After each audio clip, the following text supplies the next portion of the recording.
ভাই দেখ একটা সুন্দর লাল টুনি, জলদি তীর দে, ওটা আমি আস্ত আগুনে পুড়ে খাবো। ভাবতেই জিভে জল চলে আসছে।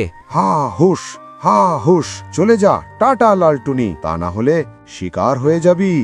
তুই আসত্য একটা পাগল, তা না হলে কেউ এমন করে। শিকারটা হাতের কাছে পেয়েও ধরতে পারলাম না, বাড়িতে গিয়ে বাবাকে সব বলে দিব।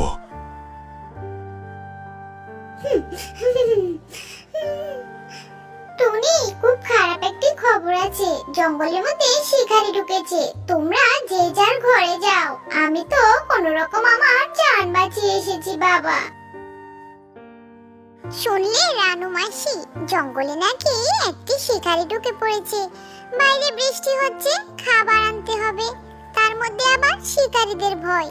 কি যে করি কিছুই বুঝতে পারছি না। পরদিন সকাল হতেই আলোদ আর বলদ চলে গেল জঙ্গলে।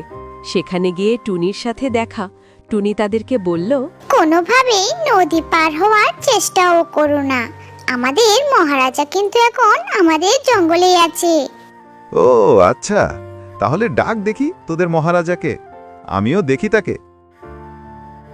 দাঁড়াও বলছি, এদিকে আসবে না, তাহলে তোমার বিপদ হয়ে যাবে কিন্তু।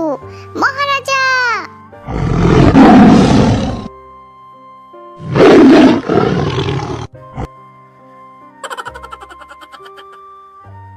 টুনি এত বড় চালাক, আমিও দেখি।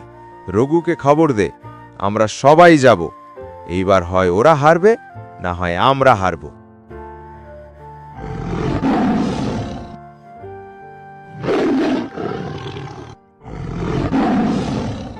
তোর এত বড় সাহস, আমার জঙ্গলের এলাকায় এসে পাখি শিকার করছিস, আবার কেউ বাধা দিলেও মানছিস না, হাতে আবার হাতিয়ার।